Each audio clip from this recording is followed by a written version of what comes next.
Bonjour mon père, pouvez-vous nous parler du carême? Le carême, je crois que c'est un temps de joie, parce que quand le Seigneur nous demande de la pénitence, c'est pour que nous apprendre à nous oublier nous-mêmes pour penser aux autres et à Dieu. C'est un dépouillement. Vous voyez, j'ai fait souvent de longs jeûnes, eh bien, je le commençais toujours, heureusement, gaiement. Seigneur, je suis heureux de passer 8 jours ou 15 jours sans manger, parce que la faim que je pourrais ressentir, mais que je ne ressentais pas, eh bien, ça me rappellera que c'est vous que je désire et non pas la nourriture, non pas que ces pierres deviennent des pains. Et c'est comme cela que le Christ a fait son carême. Alors, il a jeûné complètement pendant 40 jours et 40 nuits, j'en ai jamais tant fait. Et à la fin, eh bien, le démon l'a tenté, il a tenté justement son désir de nourriture très profond sans lequel il serait mort.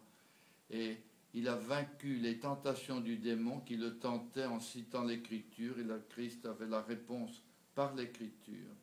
Et à la fin, nous dit l'Évangile, eh bien, le démon est parti vaincu, mais en cherchant sa revanche dans le kairos qu'il attendait. Kairos, c'est un très beau mot grec, le moment dans la vie où tout peut basculer d'un instant, dans un sens ou dans l'autre, selon que nous saurons saisir ce moment. Alors, le démon a préparé selon ce moment, dès le début de son ministère, il a monté contre lui sa famille, les pharisiens, les sadducéens, les gens de Nazareth, les prêtres, les grands prêtres, jusqu'au moment où sa destruction, et puis le gouvernement, là, et la foule qui l'a hué, et à ce moment-là, bien, c'était fatal.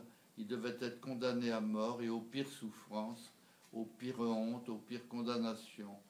Et c'est à ce moment-là que le démon a fait la dernière tentation du Christ, non pas celle de Scorsese, mais celle puisqu'il était dans sa limite humaine, d'entrer dans le désespoir. Il n'aurait jamais protesté contre son père, mais dans le désespoir. Et il n'a pas désespéré.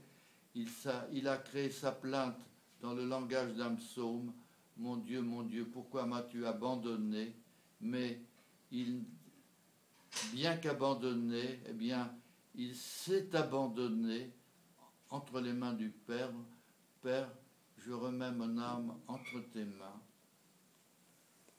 Et c'est ce que nous devons faire dans les temps où nous avons la nuit de la foi, la nuit de la souffrance, ou toute autre nuit qu'il nous destine, pour arriver à sa gloire. Merci mon père.